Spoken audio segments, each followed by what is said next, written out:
बारिश खिड़की से नीचे गिर रही है, जो लीना के उदास मिजाज को उसके धुंधले कमरे में दर्शाती है। उसके बिस्तर के नीचे एक अप्रत्याशित खोज, एक सुनहरा ब्रश जो अंधेरे में धीरे से चमक रहा था। उत्सुक होकर लीना ब्रश को वाटर कलर में डुबोती है। एक जीवंत लाल रंग ग्रे के खिलाफ चुना गया। जैसे ही ब्रश कागज को छूता है, सुनहरी धूल उठती है जो बनते आकार के चारों ओर घूमती है। रंगा हुआ लाल गेंद अलग हो जाता है। गुरुत्वाकर्षण का उल्लंघन करते हुए यह हवा में धीरे से उछलता है। लीना की आंखें चौड़ी हो जाती हैं। अविश्वास और आश्चर्य उसके चेहरे पर संघर्ष कर रहे हैं। लीना जादुई ब्रश उठाती है, सपनों को चित्रित करने के लिए तैयार, लेकिन संदेह का एक साया उसके चेहरे पर छा जाता है क्योंकि वह इसे पकड़ती है। वह एक चंचल पिल्ला बनाने की कोशिश करती है, लेकिन ब्रश अनुत्तरदायी रहता है।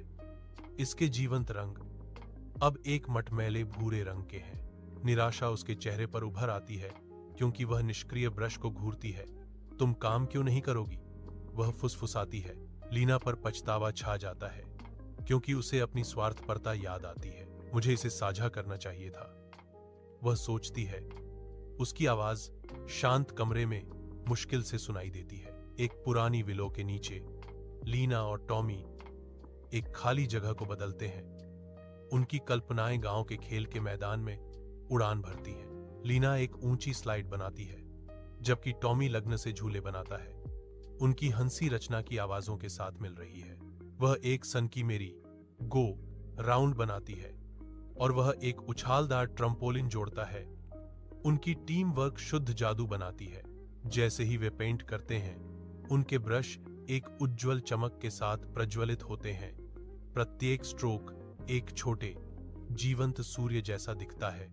गांव इकट्ठा होता है, खेल के मैदान के मनमोहक परिवर्तन को देख रहा है। उनके चेहरे अचंभा से चमक रहे हैं। बच्चों की खुशी की हंसी हवा में गूंजती है क्योंकि वे खेलते हैं। लीना का दिल उनकी खुशी पर खुशी से भर जाता है।